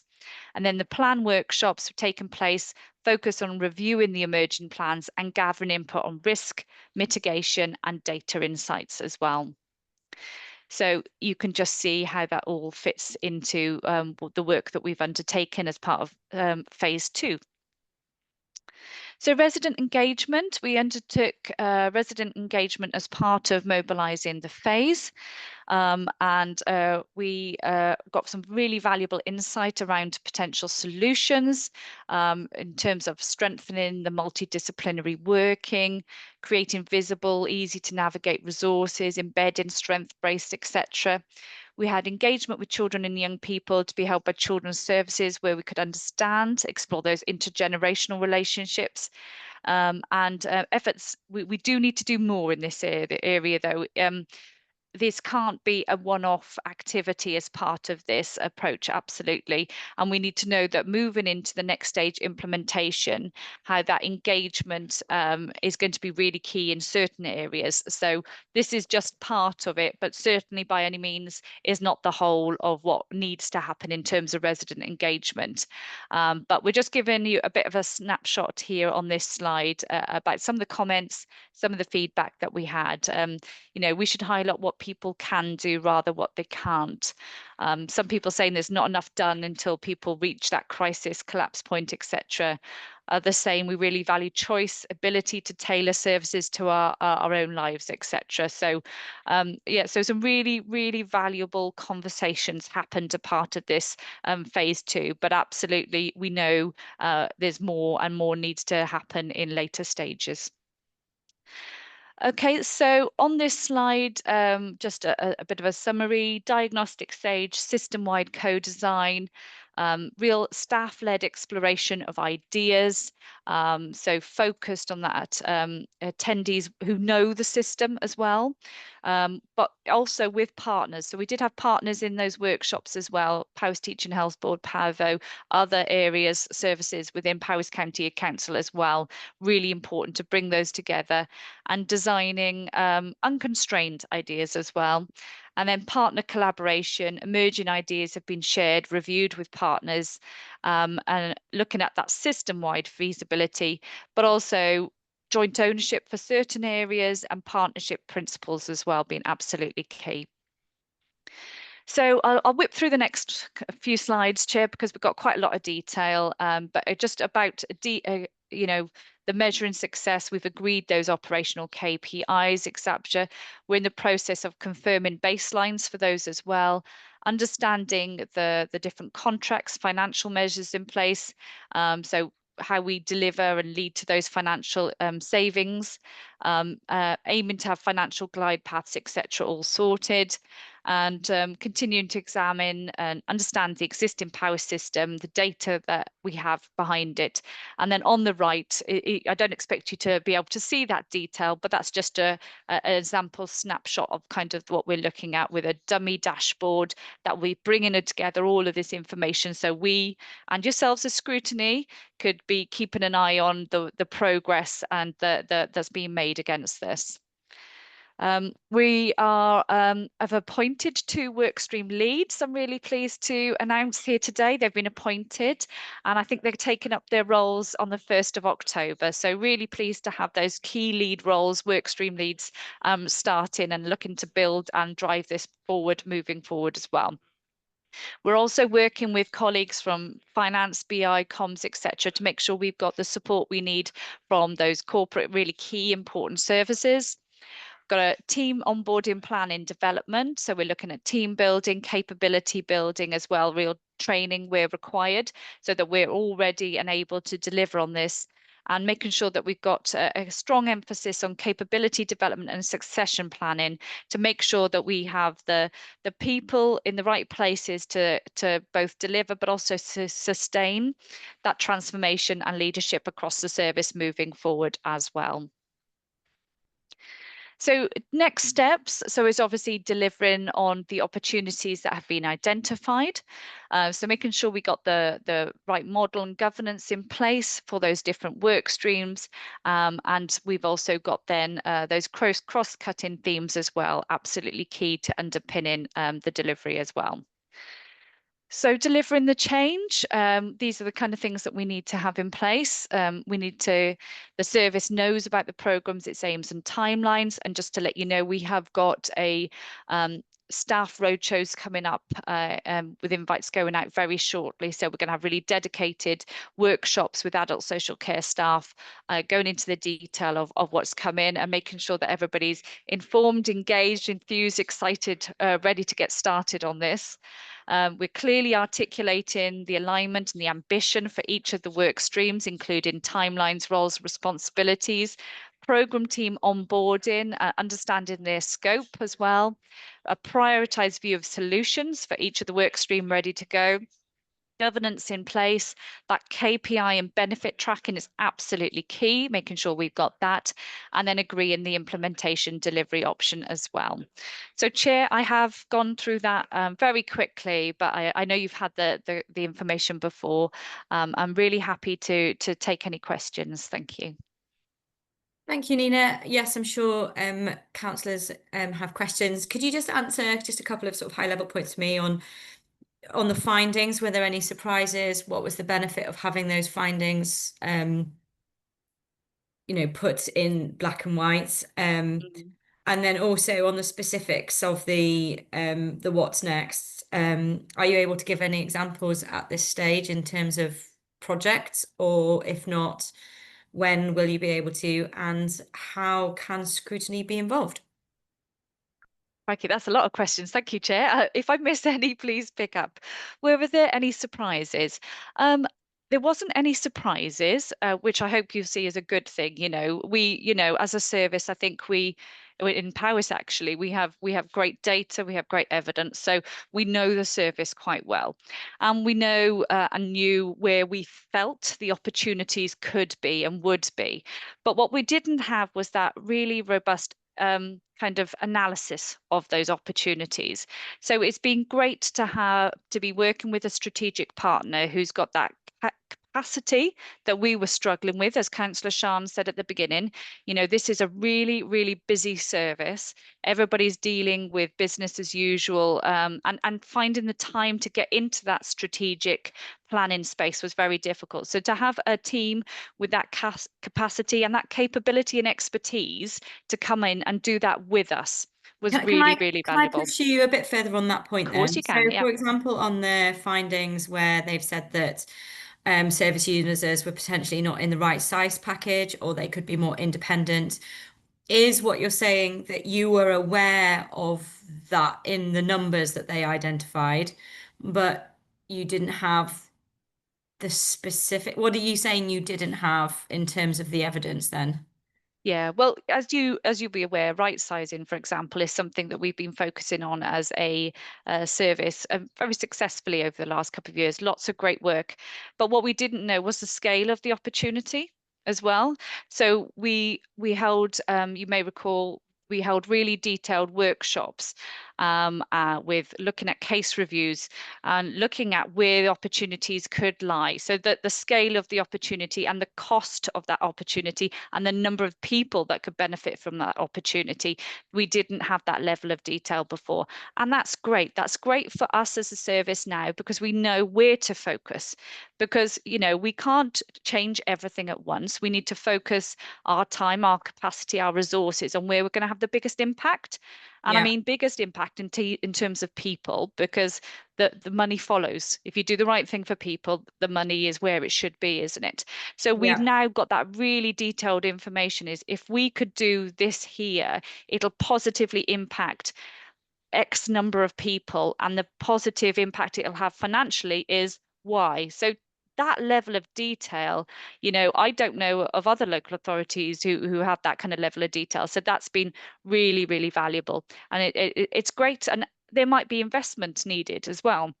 So we now know we can kind of build business cases, investor save cases, where we can say, well, look, we can invest this here, and this is what it will deliver. We've got that evidence to back up and to kind of show why the investment would pay back, etc. So for me, that's been really, really quite exciting. I quite like getting into that kind of level of detail as well. In terms of what's next, Chair, we're looking at the options at the moment for how we implement this. So here today, I can't give you the detail on exactly what that will look like. But of course, perhaps I'd really welcome the opportunity, Chair, for a working group of Scrutiny Committee who would like to work alongside us through this work, so we could keep, you know, have those regular meetings, discussions, get into the depth, because I appreciate we've only got a limited time here this morning, but perhaps that might be a good way of Scrutiny being involved with the work moving forward. But if I missed anything, sorry, Chair. No, I don't think so. Thank you. Okay. That's helpful. Councillors, no one's got their hands up. Yeah, I have, Chair. There we go, Gareth. Go on, Gareth. Yeah, thank you, Nina. Can I go back to the key findings page and just ask a couple of questions there? It says that 80% of staff understand how their work aligned to Powys County Council's vision, but that's 80% of those who responded to the survey. So what percentage of staff responded to the survey? And also, did that survey also go out to staff who work for commissioned agencies? Then I've got a second question as well after that. Yeah, I'm going to have to ask Kay in the background to get that information in terms of numbers, Councillor Gareth. I don't have that just off the top of my head, but we absolutely do have that information. So we'll try to get it during the meeting. Yeah, okay. Second question, relation to the £10.68 million of annualised benefits, when do you expect and how do you expect that to emerge in the, will we be expecting to see £2-3 million of savings and realised and required pressures in the 26-27 budget year? Yeah, thank you, Councillor Gareth. Obviously, this work will now feed into integrated business plans, the budget planning moving forward that will come to full council. So we will be taking this information. We have got a timeline of when we think these benefits could be seen, and we'll make sure we align that in terms of the financial resource model moving forward. So will that be shared with the cross-group budget working group that's been set up, that timeline and that? Yes, it certainly can be. Yes, we've got that all there. So happy to. We've got a 5-year plan, Councillor Gareth, that we can show where we expect those kind of benefits and cost efficiencies and cost savings to be hitting. Yeah, because I'm a member of that group. It'd be good if we could have that information when we have that meeting with you. That's really helpful. I'll make a note to make sure we bring it along. Thank you, Councillor Gareth. Thanks both. Councillors, any other questions? Josie, did you have one on engagement? I did, yes. Just to jump in on there, it again was about numbers and how we how you're going to feed back that percentage that Gareth, Councillor Gareth just brought up, and if you will continue to include staff and public engagement. So it was just a little bit of a roll on, but I think Gareth sort of covered it really. So if those numbers could come back to us, please, Nina, that would be great. Yeah, Absolutely, Councillor Josie. In terms of the numbers for people engaged, I'll double check, but I think it was around the 45.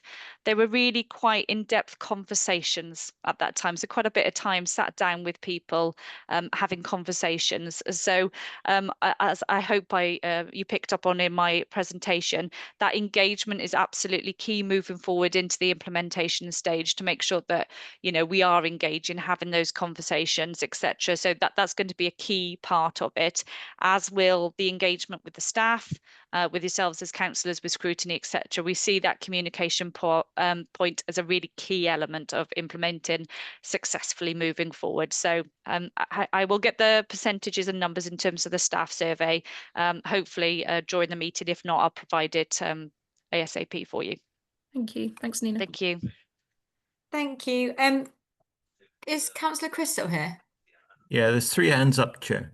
I can't see it. Why are the hands not showing on my top? It's Chloe, Little and It's- Ange. It's Right, okay, Councillor sorry, Chloe it's now. because I scrolled past you. I'm really sorry about that. Councillor Chloe. Yeah, no, Gloria, it's fine. So most of my questions have been answered. Thank you very much for the presentation, Nina, and all the work that's gone on around here. The only one that's still outstanding for me was just to understand a little bit more about how this program is going to be focusing on and addressing the needs of people with protected characteristics and those who are maybe often underrepresented or in disadvantaged communities. Has work been done to make sure that their particular set of needs and opportunities for them has been included as well? Thank you, Councillor Chloe. Do you mean in terms of engagement specifically, or something? In terms of the engagement, identifying what the model is going to look like going forward, so that it's not just a sort of a what meets the needs of most people, but maybe also includes the needs of particular people who've got different needs. Yeah, no, that's a really important point. And we don't have those plans in terms of engagement as yet, but I think that's a really good point, and I'll make sure that that's included and it's strengthened within whatever plans we do take forward as well. So, but you know, we can take that into the working group as well, maybe to test it, and welcome to have any thoughts and suggestions as well. But yeah, we don't have that level of detail on what the engagement will be looking like in the next stage. But of course, we do have the Live Well Disability Forum, Older Persons Forum, Young Persons Engagement. So they will absolutely be part of it. But yeah, in terms of other protected characteristics, thank you. It's a really good point. I'll take that away. Thank you. Thanks, Chloe. Councillor Little. Thank you, Chair. If I may, I'd like to ask a question that brings in my role as disability champion as well as scrutiny member. The diagnostic sets out the financial and operation pressures. My concern, however, is disabled residents will experience the transformation, how they'll experience the transformation in practice. Across Powys, rurality, fragile provider markets and workforce shortages already limit choice through layered disability on top of that, and you're going to get further disadvantages, fewer local options, higher barriers to access, and increased risk of isolation of those services are streamlined and centralised. My question is, how will the mobilisation phase concretely ensure that disabled residents, especially in rural areas, do not lose choice and control on their rights under the Social Services and Wellbeing Act? Are they actively protected rather than squeezed by financial pressures? Specifically, what commitments will be built into the mobilisation plan on maintaining or increasing local options, safeguarding choice and control in care planning, and completing early equality impact assessments that shape the design, not just records it? And is it possible to point to specific measures or standards within the mobilisation plan that guarantee those protections, such as thresholds, commissioning criteria, or contract clauses? And if possible, I know there's a broad range of questions here, I'm sorry. When will the impact assessment be completed and used to adjust design? And will scrutiny see evidence that choice and control for disabled residents is being maintained or improved, and what metrics and reporting cadence can be committed to? Councillor happy. Lee, sounds like you're going to want to be on the working group. It's, I am I think more than happy. I have a lot more questions. I'm more than happy again to put this all into an email to yourself, Carrie and Amanda. I've looked in depth at this report, and yes, it's very something that I'm interested in addressing. Nina, is there anything you can pick up on today, or is it all food for thought?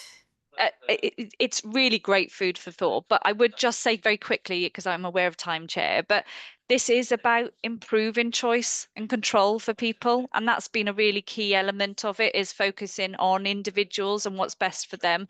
So absolutely, Councillor Little, and we could go into all the detail, etc. But I think maybe the working group, if you'd be so kind to be on it, might be the place to go into the detail. But yeah, it's about improving choice and control for people, safe choice and control as well. And I think it's a really good question about the impact assessments and the scrutiny of that, obviously to come.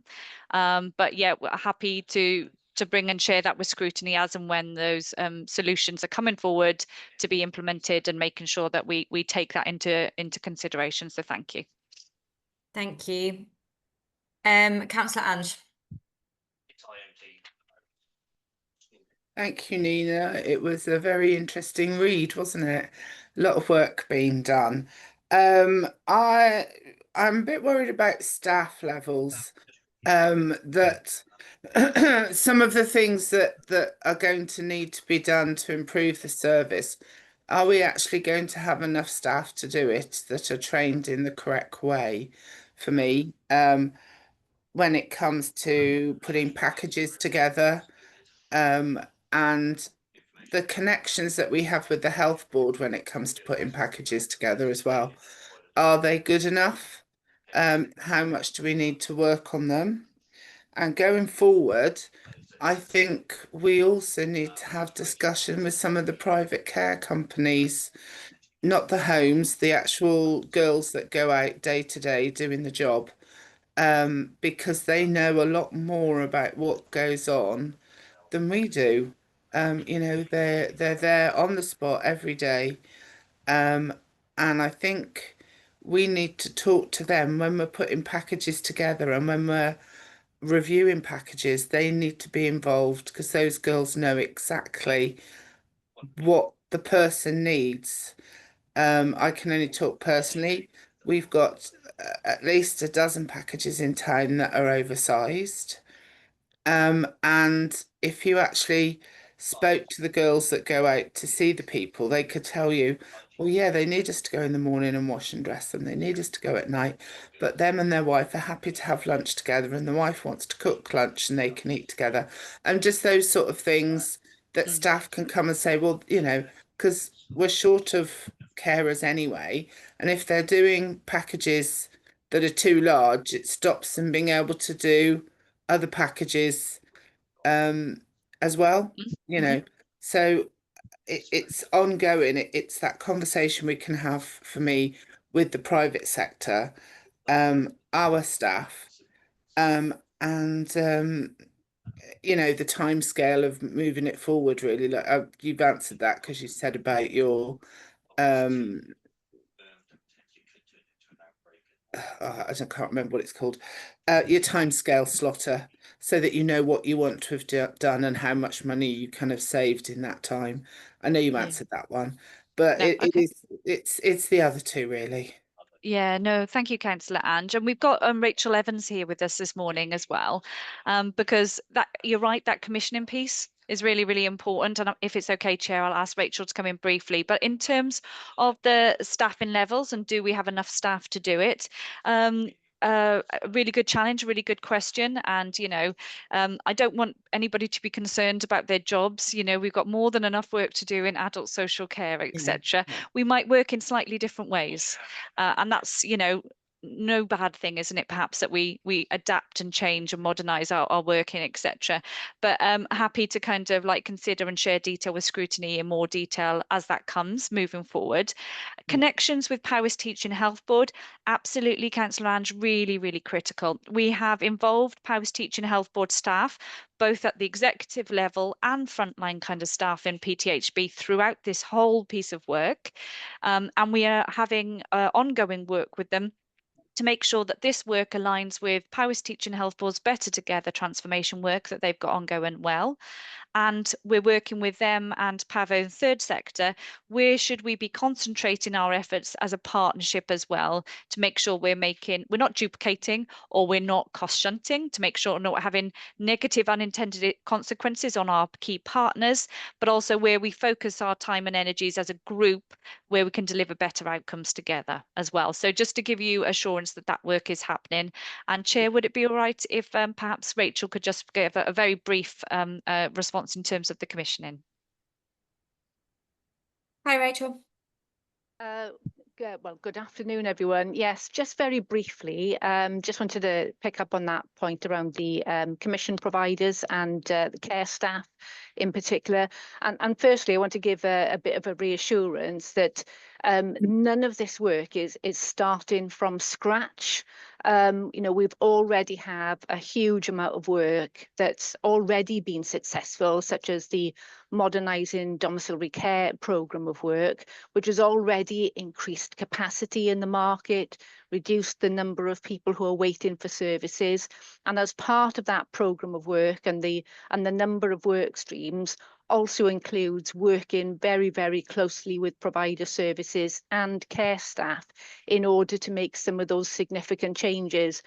One of the things, and Councillor Ange, you've absolutely identified a key piece of work that we're currently working on, is around trusted assessors, a trusted assessment model, and using providers as that expert knowledge in terms of being able to identify key increases or decreases in package and being able to use that information far more effectively to support our assessments. So we're not wholly relying on social workers in order to do that work.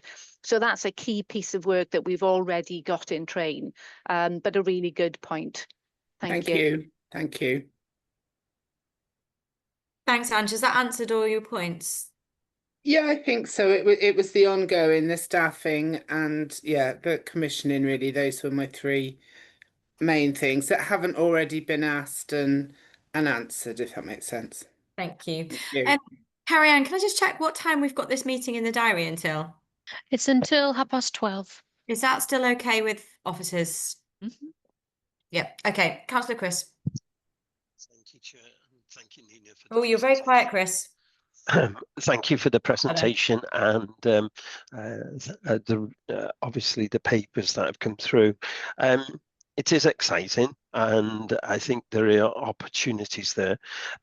So if we start with the 10.6 million that is identified, is that a one-off or is that a continuous? If it's continuous, is the intention then to utilize some of that resource to reinvest back into the model so it becomes self-financing in that way? I also then note that you've got the workforce leads. Just want to get a little bit more of an understanding of what the role would be, how that's going to be different. Have they come from a clinical setting, or have they come with additional skills, and were they funded from the savings? In relation to the KPI targets that we've got, how were they set? Were they set with the practitioners from some of the workshops and the dashboard? I like dashboards, they're helpful. But I can't see the detail on the dashboard that is provided in the presentation. Is that being developed in-house, or is that being developed from the Newton package, and timeline for that to be operational? Sorry, a couple more questions, if I may. Skill sets you mentioned about none of it was a surprise. But what we didn't have was the analysis. So are we looking as an authority to do some further training and upskilling of some of our staff around that analysis function? And then how are we going to share the lessons learned? And are we linking to any academic institutions to write this up? Because you mentioned that this is quite unique and could be an opportunity for us as powers to be a developing light in this area. And I'll stop there, Chair. Thanks, Chris. Quite a few things to unpack there. Are they all questions you can answer today, or are they some of them ones to come back to? I think we can pick up on most of those today, if that's okay, Chair. Thanks, Nina. In terms of the shared lessons, absolutely, and that how we've done things, that analysis, that training, that upskilling, that's been a real key part actually of the work we've done as part of the diagnostic and in terms of mobilising the change.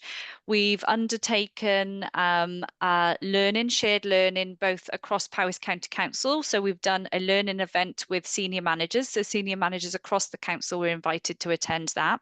We shared the kind of methodology and the toolkit that we've used to do the diagnostic and to come to the findings, and those kind of looking at the scale of the opportunities, etc. So we've shared that learning and how we've done things across Powys County Council. But we've also delivered and I've delivered a number of seminars and workshops. So we've presented to Welsh Government, we've presented to Welsh Local Government Association. I've also presented to other directors of social services around Wales, and we've also delivered workshops for other heads of services of adult social care who've been invited to. So we've been sharing that work. Councillor Chris, absolutely agree, has been a really key part of that. Loads of interest in it across Wales as well. So which is great. It's really great to have people interested in what we're doing here. Yeah, the dashboard in the presentation wasn't the final thing at all. It was just there as a picture icon to show that we are working up a dashboard. So that's definitely work in progress in development. I don't have the timeline, apologies, for when that will be completed as yet. KPIs have been worked up, definitely across workshops, been challenged by senior leaders within adult social care and finance and performance, etc., making sure they're really involved with that. The workforce leads, they're the key people within the service to drive forward this work as well. They're internal appointments, so they're people who are working within adult social care with that real experience, frontline experience, etc. So I think that's really important as well. Funded through transformation funding, and yeah, we're making sure that they have all the upskilling training courses they need to take on this new kind of role. I think it's really exciting. I think they're very lucky. Great opportunity for those two people. I think then the first question was about the savings. We probably could do with a discussion separately, just on the finances around this, because there's so much to get into. But there's a mix of efficiencies and cost avoidance. So you'll be well aware that the projection for pressures for adult social care over the next 3, 5, 10, 15 years is for increasing pressures on adult social care, increasing costs, etc. So a lot of this work will help reduce the pressures, reduce the demand coming into the service. So of course that would be, as long as you keep up with the work, you'd keep reducing that every year by a certain amount. And then there's cost efficiencies as well, which is where we're currently currently supporting, where we think we could do things differently and better, which could be a cost efficiency, which would be a one-off. But we do have Jackie Pugh here today if anybody wants to get into more detail, but hopefully that's enough of a high-level answer for now, Chair. Thank you. Chris, anything else you want them to come from?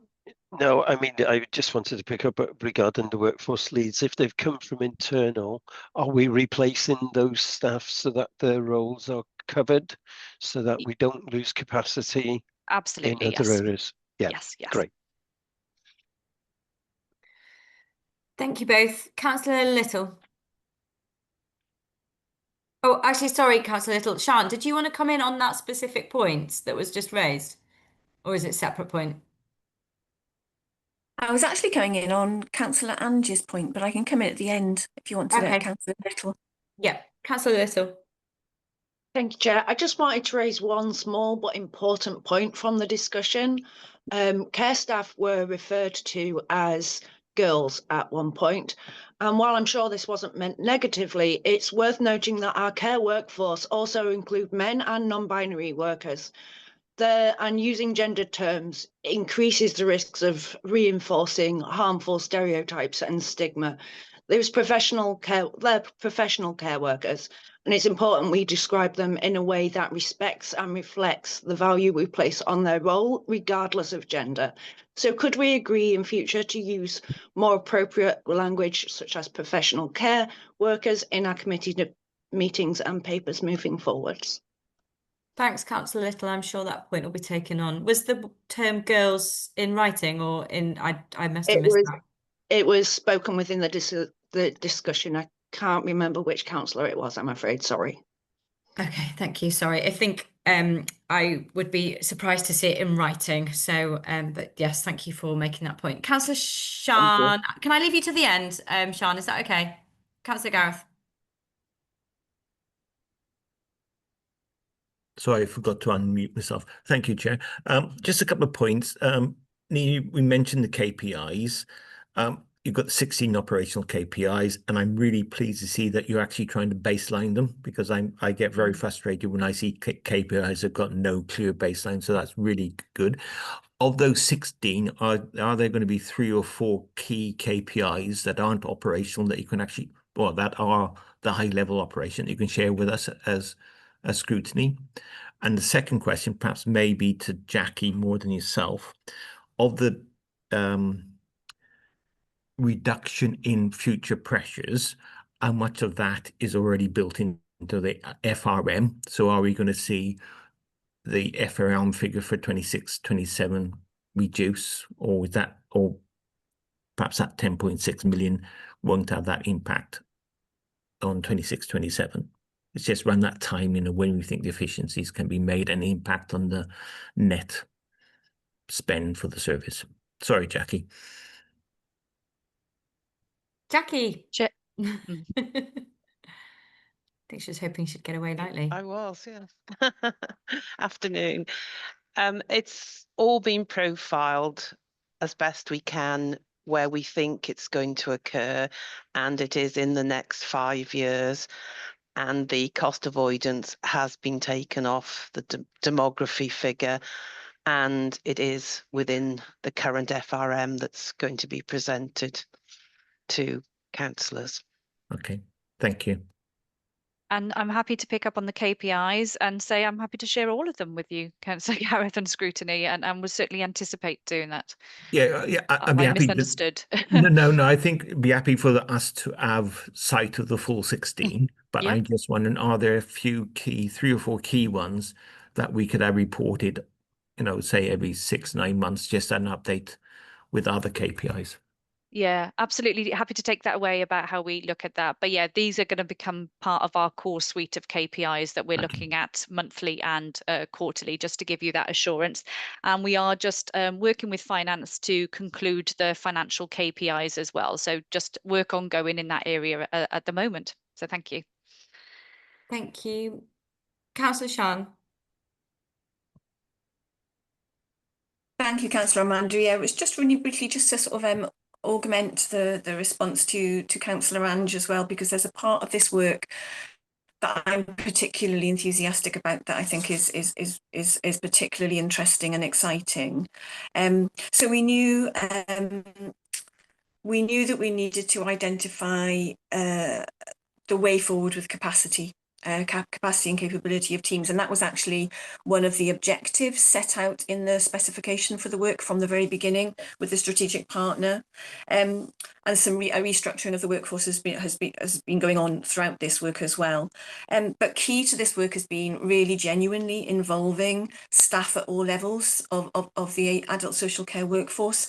So frontline staff have been a key part of all of these conversations and these discussions, really utilising their expertise and providing them with the spaces where it was safe to really explore what they would really like to be able to do if they... Oh, Sian's frozen. If things were ideal, what they would really like overprescribed, and we were able to have really in-depth conversations with frontline staff about their feelings about why that was. So what's been built into the structure, it's how the strategic partner has worked, but also one of the key things that I have asked to be built into the work going forward is a circularity throughout the system at every level of experimenting with new ideas and coming together to learn about how those ideas have worked, what worked well, what didn't work so well, do we need to tweak, do we need to completely change? And at every level of the system, from frontline workers right up to the strategic level, we are building in that kind of learning cycle approach, and that, I think, should really support some of the concerns that Councillor Ange raised going forward. Thank you. Thank you. Councillors, have you got any other questions on this last item? No? Okay, well, I think it would just be good, Nina, if we could get a view from you as to when you think a working group could fit in with your timeframes. And also the questions that have been put in writing that Councillor Little raised, whether or not they will feed in, what part you think they could feed into. Yeah, thank you, Chair. I mean, sorry, I haven't kept an eye on the chat. No, I think I can't concentrate on two things at once, but we will pick up all of those questions. I would suggest maybe November, because we've got the new work stream leads coming on board in October. So it'd be great to give them a couple of weeks to get their feet under the table, understand their role, scope, remit, etc., and perhaps an update November time. Okay, and Little's put them in an email, haven't you, Little? Oh, right, okay. We'll pick them up regardless. But yes, thank you. Yeah, thank you. Okay. Councillor Shan, is your hand on this particular item? No. Okay. Well, before you come in, I also wanted to just go off agenda very quickly, just to thank you, actually, Councillor Shan, for the work that you've put in as portfolio holder, and how you have approached scrutiny. You absolutely got thrown into your role in the deep end when you became a councillor. And I'm not speaking for the committee, I'm speaking on a personal level. I think you got up to speed really quickly. You've taken our scrutiny challenges with grace, professionalism, candour, and you're clearly very passionate about this area. So I just wanted to thank you publicly, really, for how you've approached your interaction with us as a committee. Particularly, there's been a couple of examples I could give where we've thrown recommendations at you that we want you to hold a drop-in for councillors so that they can come and quiz you on things, and you've accepted it and followed through on it, and I've been personally really impressed by that, so thank you very much. I'm speaking as myself rather than as chair, because I'm sure other members will want to say something separately to you if they wish to, but I just wanted to thank you personally. And also to say that I look forward to having Councillor Peat for future scrutiny meetings, and hope that we can continue the relationship between portfolio holders and scrutiny on a similar professional and candid relationship. So yeah, I can see Gareth's got his hand up. I don't know if is yours along the same thoughts, Gareth? Yes, I was thinking exactly the same, and I put a comment into the chat, but I just wanted, I think you spoke on all our behalf, Chair. I won't go on too much long, but I fully agree with everything you said. I really welcome Sian's involvement in the committee and look forward again to working with Pete. Yeah, thank you. Sian, you put your hand down now, sorry, because we probably put you on the spot. It was a legacy hand. Sorry, Chair, but thank you. thank you very much for all of that. It's just really, really gratifying. It's been really one of the things that's been difficult as a brand new councillor who didn't really understand how local government worked either, has been this constant wondering if I'm doing it right. So your feedback there is much, much appreciated, and it's a lovely way to end my last scrutiny as portfolio holder. Right, okay, so back to the agenda. I think, wow, we've got the work programme to look at. So if any officers who are still here who were specific to those other previous agenda items, thank you for your time today, but please feel free to leave. I think we will probably end the meeting and go into committee reflection and also look at the work programme then, if that is okay with everyone. So thank you all for attendance, and Carrie-Anne, if you're able to take us off public, that would be great, but please feel free to stay for our reflection and to listen to our musings on our work programme.